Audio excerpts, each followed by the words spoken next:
Hi, and welcome to the second video that is more framed around the soul, how to meditate. All we will talk about right now is how to be in unity. In this video we will remember that everything is communication. Okay, so we will talk about unity and we will practice how to be in unity. Okay, what happens and why is this so important, and why all spiritual teachings are in the essence about unity, is when I'm one, I am not in conflict.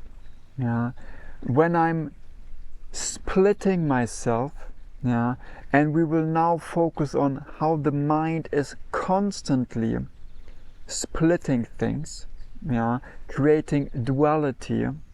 The moment I am here and not there, I have a dual perspective on myself, I am in conflict. Okay, there are two things and I need to decide, split, whether I'm left or right. This brings our system out of our peace. Okay.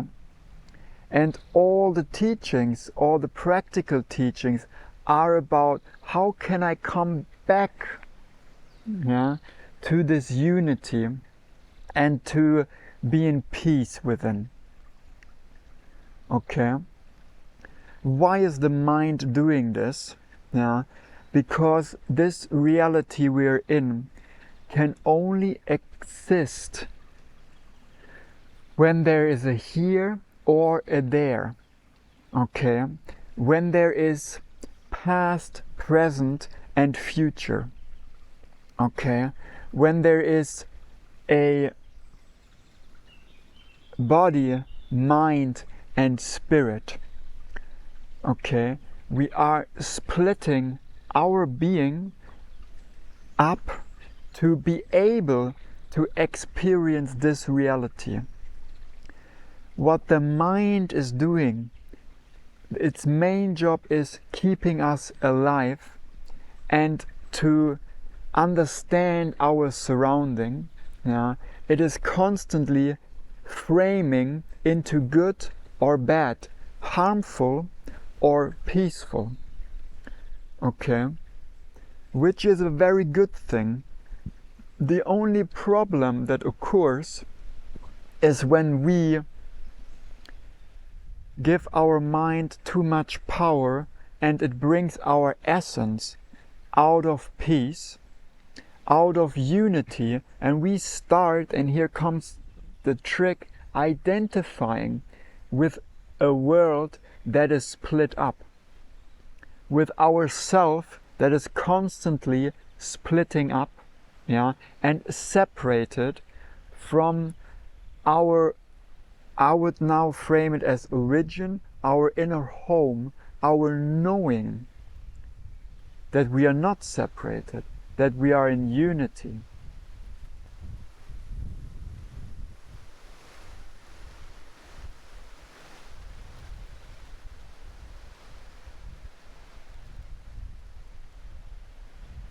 And this video now is about coming back to this unity, claiming that we are in unity all the time. It has just been us identifying with our mind, and being pulled out in all the decision and separation constantly.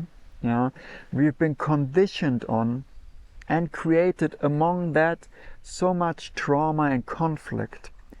And we will learn how to dissolve all this trauma and all this conflict, and to come back into unity. We can think of the body, mind and spirit. A metaphor that comes is a technology. Your phone, yeah, has a hardware, the display, the camera, the CPU sticks, yeah, the motherboard. That is the hardware. Compared to our body, we are bones, flesh, muscles, nerves. Yeah. Then we have the software of your phone.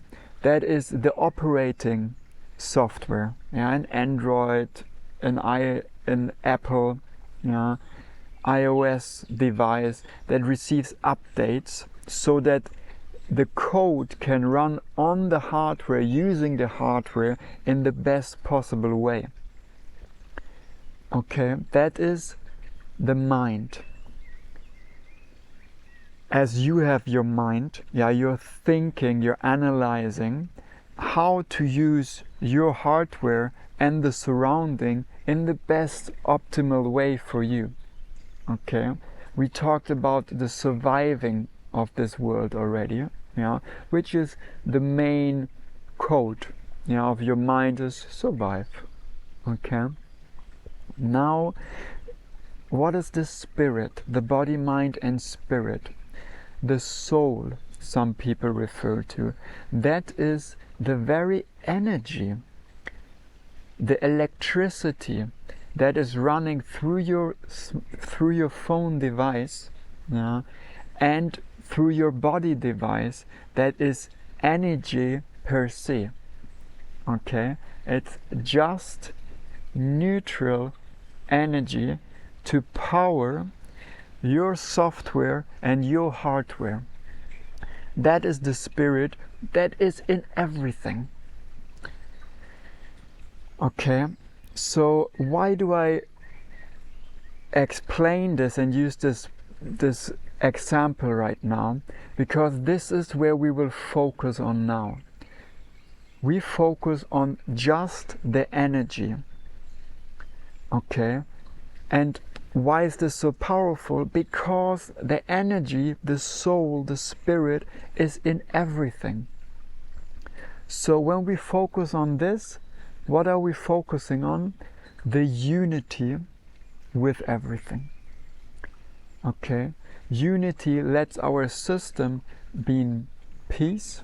Yeah, there are no conflicts, no separation.